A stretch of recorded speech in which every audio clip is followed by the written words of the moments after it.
한강변에 아파트를 짓게 되면 현재 약 35억 정도의 가격을 받을 수가 있어요. 그런데 층수 제한이 없어져서 짓게 되면은 단순하게 40억을 받을 수 있는 게 아니고 60억짜리 아파트가 지어져요. 왜? 희소성이 있기 때문에 자산가들은 이거를 사러 돈을 싸들고 올 거란 말이에요. 안녕하십니까. 대단한 부동산 꼰대의 꼰대 김학주입니다. 자, 오늘 4월 15일 칼럼이 있습니다. 부동산 칼럼 중에서 정말 제 마음하고 딱 맞아떨어지는 칼럼이 있어서 오늘 한번 여러분들한테 칼럼 읽어주는 오늘 남자로 한번 다가서도록 해보겠습니다. 자, 오늘 내용을 보게 되면은 어떤 내용이냐? 부동산도 엄연히 경제의 한 축이다라는 거죠. 그리고 네 가지를 명심해라. 이분이 정부에게 약간 조언을 해 주시는 겁니다. 여러 가지 이런 네 가지 내용을 조언을 해 주시는데 이 내용이 이제 어떤 내용이 있는지 하나씩 살펴보면서 시장에 어떤 영향이 있을지를 같이 제가 말씀을 해 드리도록 하겠습니다. 최근 부동산 문제라고 하지만 실제로는 집값 이슈죠. 집값 이슈. 부동산 아젠다는 최근 불거진 문제도 아니다. 이게 지금 현재 부동산 문제가 과열되면서 때로는 집단적으로 이성을 잃은 목소리가 넘친 것도 사실이다. 자, 저금리로 풀려난 돈이 자산 가격을 끌어올리면서 집값이 전 세계적으로 오른 것과 같은 맥락에서 봐야 한다. 그러니까 저금리로 풀려난 돈이 자산 가격, 화폐 가치가 하락하면서 집값을 밀어올린 거죠. 이거는 이제 전 세계적인 현상이라는 건데 청와대하고 정책실장도 공무원들은 이런 부분 때문에 정책은 잘못이 없는데 이런 부분 때문에 집값이 뛰었다고 얘기를 해요. 그러나 이분이 얘기한 건 확실히 연속된 정책의 헛발질 때문에 한국이 유별나게 급등했다는 부분을 인정하라는 얘기죠. 그러니까 이거예요. 집값이 상승하는 거는 전 세계적인 추세니까 이 화폐 가치 하락에 따라서 화폐 가치 하락에 따른 집값 상승은 전 세계적인 추세니까 이거는 인정을 하겠다는 거죠. 그러나 폭등 있죠, 폭등. 이 폭등은 잘못됐다는 거죠. 폭등이 일어나려면 부동산은 항상 이 희소성이 생겨야 돼요. 근데 희소성이라고 하는 거는 만든 거죠, 이번 정부에서. 그래서 이번 정부의 가장 큰 잘못은 집값을 상승시킨 게 아닌 바로 폭등시킨 이런 정책적인 문제가 있다라고 보시면 될 것 같아요. 제가 이 희소성에 관한 부분을 조금 얘기를 해 드릴게요. 이 희소성이라는 게 굉장히 중요한 게 부동산 시장에서 항상 폭등의 원인은 희소성이 돼요. 이번 정부가 가장 큰 잘못을 한 게 바로 이 희소성을 부각시킨 건데 그 이유가 뭐냐? 우리가 이제 아파트라고 하는 물건들에 대한 공급을 하지 않은 거예요. 공급을. 그러니까 이게 두 군데에서 잘못을 했어요. 물론 정부에서 집값은 이 수요가 많아져서 뛴 거다. 공급하고는 상관이 없기 때문에 수요만 억제하겠다고 하면서 신도시를 만들지 않았죠. 거기에다가 재건축을 규제를 했어요. 그러니까 신축 공급이 아예 없어져 버린 거죠. 공급 자체가. 그리고 서울시에서도 잘못을 했어요. 전 서울시에서. 왜? 서울시에서 재개발했죠. 재건축이 안 되면 재개발이라도 돼야 되는데 재개발의 해제 요건을 완화시켜서 순식간에 370개, 제가 알기로 370개가 맞는지 모르겠어요. 370개의 재개발이 취소가 돼버린 거죠. 그러니까 이제 재개발이 절반 이하로 줄어드니까 아파트 지을 땅이 부족한 거죠. 이게 굉장히 잘못한 게 지금도 이 희소성에 관한 문제가 불거지고 있는 게 이번 서울시에서 35층, 이번에 새로 오세훈 서울시장이 35층, 한강변에 35층을 완화하겠다. 규제, 35층 규제를 없애겠다라고 했는데 이렇게 되면 문제가 뭐냐? 이 한강변은 희소성이 있는 땅이에요.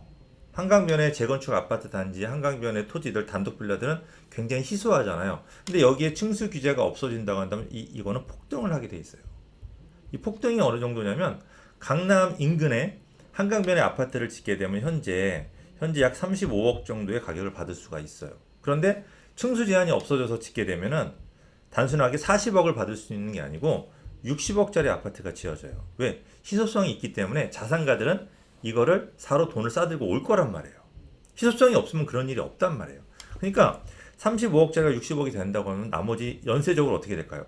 대치동도 뛰겠죠. 잠실도 뛰겠죠. 그 뒤로 해서 뭐 영등포라든지 나머지 지역 다 뛰게 될 거예요. 연쇄적으로. 그러면 집값이 다시 한번 서울의 집값이 폭등하는 현상이 벌어질 수가 있기 때문에 이 희소성은 항상 건들면 안 되는 부분인 거예요. 그래서 정부에서 이번 집값 폭등을 만약에 잡고 싶은 의지가 있다고 한다면 지금처럼 재개발 지역, 뭐 공공 재개발이 됐건 공공 주도형 30 뭐 80 복합 개발이 됐건 간에 요 재개발 지역을 지금처럼 찔끔찔끔 20개 정도 뭐 10개 정도 이렇게 찔끔찔끔 지정하면 안 돼요. 이때도 역시 희소성이 있기 때문에 지정하면 뭐예요? 그냥 피가 하루에 5억이 붙어서 폭등하게 돼버리는 거예요. 재개발을 지정할 것 같으면 한 번에 한 370개 정도를 지정해버리세요. 이러면 어떻게 돼요? 희소성이 없어져 버리는 거예요. 그러면 5억의 피가 붙을 게 어떻게 2억으로 낮춰지는 거죠. 이게 어떤 효과를 보여주냐면 우리가 아파트 현재 5억의 프리미엄이 붙게 되면 재개발 지역도 아파트 한 채 짓는데 15억이라는 돈이 들어가지만 피가 2억으로 낮아지면 3억이 낮아지잖아요. 12억 정도만 가지고도 충분히 아파트를 지을 수가 있어요. 그럼 아파트 값이 낮아지는 거죠. 우리가 항상 기억을 하셔야 될 게 주변의 아파트 값이 주변의 아파트 값이 이게 지금 서울시라고 했을 때 이게 17억의 아파트가 공급이 돼요. 기존 아파트가 17억이란 말이에요. 근데 주변에 새롭게 재개발을 370개 지정을 함으로써 12억짜리 아파트가 들어설 수 있다라고 하는 이 사상이 생각이 퍼지면은 이 17억이 아파트가 떨어질까요? 12억짜리 아파트가 올라갈까요? 주변에 17억이니까. 이게 공급이 부족하면 12억짜리가 무조건 따라 뛰어요. 그러니까 지금처럼 찔글찔글 공급해서는 결국 프리미엄만 불려주는 거예요. 그러면 오히려 투기 세력이 붙으면서 또 뛰어요. 더 뛰어 17억이. 그러나 공급이 많아지면 무조건 17억짜리가 따라 떨어지게 돼 있어요. 그러면 집값이 안정화되죠. 여기에다가 신도시를 많이 만들어줘야 돼요. 정부에서. 그래서 서울 외곽에 신도시를 만들어줘서 신도시 아파트 값을 그냥 동결하세요. 동결. 얼마로? 그냥 6억으로 동결하세요. 6억. 6억이면은 주민들한테 대지값, 그린벨트 땅값을 300, 400만 원 보상하고도 충분히 원가로 짓고도 돈이 남을 거예요. 그럼 6억에 공급하면 자 17억짜리 아파트는 12억짜리 재개발 때문에 가격이 떨어져요. 그리고 6억에 공급할 신도시 때문에 재개발 12억짜리 아파트도 떨어지는 거예요. 그러면 가격을 안정화시킬 수가 있는 거죠. 이게 되게 중요한 게 제가 지도를 보면서 좀 더 구체적으로 이제 설명을 해드리면 이런 거예요. 자, 서울시 뭐 성동구라고 가정을 했을 때, 자 이걸 지도 조금만 제가 확대를 할게요. 이렇게 이제 강동구 쪽 그냥 강동구 쪽 얘기를 할게요. 강동구 쪽에 기존에 우리 아파트들, 기존에 우리 지어진 이런 아파트들이 17억이란 말이에요. 그러니까 비싸죠? 물론 17억도 더 가요. 근데 17억 정도로 그냥 할게요. 가정으로. 그럼 옆에 아파트 재건축은 해주면 안 돼요. 아파트 재건축은 집값 잡는데 도움이 하나도 안 돼요. 그러니까 아파트는 해줄 것처럼만 제스처를, 아파트는 자체가 있는 희소성이 있어요. 희소성이. 우리가 아파트도 이제 대단지가 굉장히 중요한데 우리가 이제 목동이나 뭐 노원구나 반포나 뭐 압구정 이런 데들은 그냥 이 자체만 가지고도 희소성이 있어. 서울은 이렇게 다시 대단지 아파트, 평지의 대단지 아파트를 지을 땅이 거의 없어요. 그러니까 이 자체만 희소성이 있기 때문에 여기를 재건축해주면 집값은 무조건 폭등하게 돼 있어요. 원가도 굉장히 비싸. 그러니까 요거는 25억짜리 아파트를 공급하겠다는 얘기예요. 이거는 최대한 늦추고 기존에 17억짜리 아파트인데 여기 보면 단독 빌라들이 이렇게 모여있는 지역이 있어요. 이런 지역을 최대한 완화시켜서 그냥 마구잡이로 해주는 거예요. 마구잡이로. 그러면 12억짜리 아파트가 피가 퍼지면서 12억짜리 아파트가 공급이 되고 또 이런 신도시, 이런 신도시 쪽에다가 6억짜리 아파트를 그냥 동결해버려요. 6억짜리 아파트만 짓겠다. 우리는 무조건 6억에 민간이든 공공이든 6억에 팔 거니까 그렇게 알고 있어라고 한다면 12억짜리 아파트가 공급이 많아지면 어떻게 되겠어요? 12억이 따라서 잡힐 수가 있는 거죠. 이런 식으로 가격을 하나씩 잡을 생각이 있다면 이런 식으로 잡아야 되는 거죠. 이런 분들이 있어요. 재개발 지역, 이런 재개발 지역들도 많아지잖아요. 그러면 지금 공공에서 혜택을 준다고 하는데도 불구하고 민간 재개발을 기다리고 있어요. 많은 분들. 왜 민간이 혜택을 더 많이 줄 것 같으니까. 그런데 이렇게 지정을 많이 해주잖아요. 그러면 공공에서 혜택을 한 5군데 불러서 혜택을 줘. 안 해? 혜택을 줘. 안 해? 혜택을 줘. 안 해? 혜택 받는 데만 개발시켜주면 돼요. 할지 안 할지는 본인들이 선택을 하는 거예요. 강제로 수용으로 집값을 뭐 3분의 1을 동의해서 수용으로 한다? 이건 문제가 굉장히 심각한 거예요. 그러니까 그냥 혜택을 주고 할지 말지는 본인들이 결정하게끔. 이게 재건축은 이거예요. 한 가지 생각을 하셔야 되는 게 재건축은 성골이에요. 성골. 성골은 뭐냐면 애초에 담장이 터져 있어요. 제가 이거 한 3년 전에 많은 담장 이론인데 재건축은 애초에 담장이 쳐져 있어요. 담장이 쳐져 있다는 얘기는 여기는 재건축을 취소해도 집값이 안 떨어져요. 왜? 이미 이 담장이 쳐져 있기 때문에 취소해도 언젠가는 언젠가는 재건축이 되는 거예요. 그러니까 압구정이 평당 1억씩 찍을 수 있다는 거는 재건축이 안 돼도 언젠가는 할 거기 때문에 그런 거예요. 그러나 재개발은 어때요? 재개발은 이 담장을 누가 쳐주냐? 이걸 정부에서 쳐주는 거예요. 정부에서. 근데 만약에 정부가 혜택을 주는데도 불구하고 서울시가 또 서울시도 마찬가지예요. 혜택을 주는데도 불구하고 안 해? 안 해? 안 해? 넌 오케이 해. 그럼 나머지 세 구역은요. 간단해요. 이 담장을 지어주면 돼. 이렇게. 지어주면 담장이 없어지죠? 그러면 어떻게 되냐? 여기에 죄송합니다. 또 없어져 버렸네. 여기에 5억에서 재개발한다고 9억으로 뛴 빌라가 다시 떨어지겠죠? 6억으로. 이거는 어떤 주민도 원하지 않을 거예요. 그러면 약간의 용적률 상승만 주더라도 무조건 하게 돼 있어요. 근데 이거를 자꾸 찔끔찔끔하니까 문제가 되는 거죠. 그러니까 우리 조금 정부에서 이런 부분들도 잘 좀 기억하셔가지고 좀 현명하게 좀 머리가 좋게 정책을 만들어 너무 탁상 공론만 하지 말고 너무 교수들한테만 맡기지 말고 현실 전문가들을 통해서 좀 많이 공급했으면 좋겠어요. 그래서 이제 기사를 보게 되면 자 이제 어떻든 이제 우리 이분이 말씀하시는 건 뭐냐? 전능은 아니지만 시장의 기능을 외면하면 안 된다는 거예요. 그래서 부동산도 엄연히 경제의 한 축이라는 거죠. 그래서 GDP 한국 GDP 20% 선을 부동산이 자리 잡고 있어요. 그래서 건설도 하고 개발 사업, 건설업 또 중개업을 통해서 또 내부 수리, 이사 이런 걸 통해서 경제가 돌아가는 건데 이걸 다 막아버렸잖아요. 임대 사업자 등록을 못 하게 되면은 민간 건설들이 조그만 소규모를 짓지 않아요. 그러면 어떻게 돼요?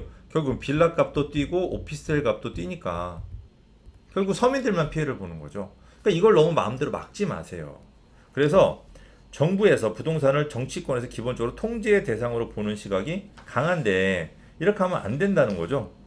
그죠? 그래서 좀 약간 잘못된 전제, 통제, 억누르기 이게 아닌 잘못된 전제를 없애고 올바른 해법을 찾아가라는 거죠. 그래서 정부와 더불어민주당이 좀 반성을 하라는 내용입니다. 저는 이 얘기에도 극명하게 저는 동의를 합니다. 그래서 이분이 네 가지를 좀 추렸습니다. 네 가지 기억을 좀 하셔야 될 게 첫 번째 집값에 대한 근자감, 근거 없는 자신감을 떨쳐라는 거죠. 부동산 가격 안정 정부가 아니고 국민 대다수도 원하는데 이건 만만하지가 않아요. 정부의 통제에 따르지 않는다는 거죠. 세계 유수에 나눠도 대부분의 선진국들은 집값을 잡는다고 하질 않아요. 집값을 어떻게 공급과 수요에 대한 걸 통제를 할 생각을 하는 거지. 집값을 잡으려고 하지 않고 임대값만 잡으려고 그러죠. 임대값만. 그러니까 이게 집값을 잡으려고 선진국도 그렇게 오랜 시간 법을 만든 선진국들도 집값을 잡으려고 하지 않는데 우리나라에서 이 집값을 잡으려고 하니까 문제가 생기는 거예요. 정부 국민들이 바보가 아니에요. 시키는 대로 책상을 탁 치면 억하고 쓰러져서 죽는 그런 게 아니란 말이에요. 책상을 탁 치면 사람들이 뭐지? 라고 놀라는 사람들이기 때문에 여러분들 그렇게 절대 생각하시면 안 돼요. 그리고 이제 정치권, 특히 여당은 부동산 경제를 부동산 정치로 접근하시면 안 돼요. 표밭, 국민 갈라치기 특정 지역, 강남이 무슨 죄예요? 강남에 사는 사람은 무조건 투기꾼인가요? 이렇게 특정 지역을 부동산의 주범으로 이거 집값을 상승한 건 솔직히 누구예요? 강남 사람들이 상승시킨 거예요? 정치에서 강남 집값 잡겠다고 하다가 강남 집값 뛴 거는 정치인들이잖아요. 그리고 이제 표 계산으로 풀지 말고 이런 것들 이제 국민들이 다 알아요. 그러니까 이런 분들 좀 조심하시고 이 공동주도, 공공주도예요. 공공주도인데 잘못 쓰셨네요. 공공주도가 외면을 받고 민간 공급에 길게 줄 서는 현상 이거 무시 못하는 거예요. 그래서 정부 LH 등이 반성을 해야 된다. 이게 왜 그러냐면 공공주도로 해서 3분의 2만 동의를 하게 되면 수용을 할 수 있게 돼. 수용. 이 수용이라고 하는 건 어마무시한 거예요. 사람 보고 나가라고 하는 거죠. 그럼 나머지 3분의 1은 무슨 죄를 졌는데요? 왜 그 사람들이 왜 나가야 돼요? 이게 빈 땅, 그린벨트의 빈 땅이 아니란 말이에요. 도시개발 사업이라 그래가지고 수용해서 개발할 수 있는 법이 있는데 그 법의 기본적인 규칙도 50% 이상의 빈 땅이 있어야지 가능한 거예요. 근데 이거는 거의 90%가 사람이 살고 있는 집인데 이걸 어떻게 수용하겠다는 거예요. 이거는 너무 심한 거예요. 그러면 이 사람들이 예를 들어 수용을 당했어요. 그럼 이 사람들은 다른 데 집을 사야 되죠. 매수를 해야 되죠. 그죠? 그러면 대토도 양도세하고 취득세를 감면해 주죠. 그럼 이 사람들이 주변에 집을 살 때 감면해 주실 건가요? 양도세, 취득세 전부 다? 대토처럼? 해줘야죠, 당연히. 그러면 그 감면해주면 이 사람들이 가서 집을 많이 사겠죠. 그럼 집값이 어떻게 돼요? 폭등시키는 거예요. 왜 자꾸 집값을 폭등시키려고 해요? 주민들이 알아서 자기네가 이주하고 자기네가 알아서 할 수 있는데 왜 자꾸 자기 집이 아니니까 수용당하면 왜 자꾸 이런 문제를 어떻게 해결하실 거예요? 취득세를 감면시킬 거예요? 12% 취득세를? 집이 여러 채인 사람도 그냥 해줄 거예요? 이거는 말도 안 되는 경제 논리하고는 자본주의 사회에서 열심히 산 사람들을 무시하는 그런 문제인 거예요. 이거는 안 되는 거예요. 그래서 이런 부분들. 그 다음에 성남 민심을 제대로 봤다면 이번 선거에서 나왔잖아요. 그죠? 민심이 굉장히 지금 화가 났어요. 많은 분들이. 그래서 이 성남 민심을 제대로 봤다면 정책을 바꾸셔야 돼요. 그래서 시장 기능의 복원, 수요와 공급을 무시하지 마세요. 우리가 지금 임대 사업자들 있죠. 이 사람들이 무슨 잘못을 했어요? 이 사람들을 보고 집값 폭등의 주범이래요. 제가 물어보고 싶어요. 이분들 2015년인가요?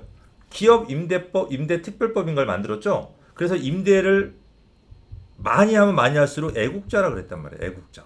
이분들은 정권이 바뀌었다고 하지만 정부를 믿은 거란 말이에요. 그리고 2017년인가 18년도에도 우리 김현미 장관 집값을 엄청나게 상승시켜 주신 분이죠. 이분도 분명히 임대사업을 하라 그랬어요. 이분은 현 정부에서 뽑으신 분이잖아요. 근데 이분 말 들었는데 어떻게 3년 4년 만에 말을 바꿔서 임대사업자가 집값 상승의 주범이래요. 임대사업자 상승 주범?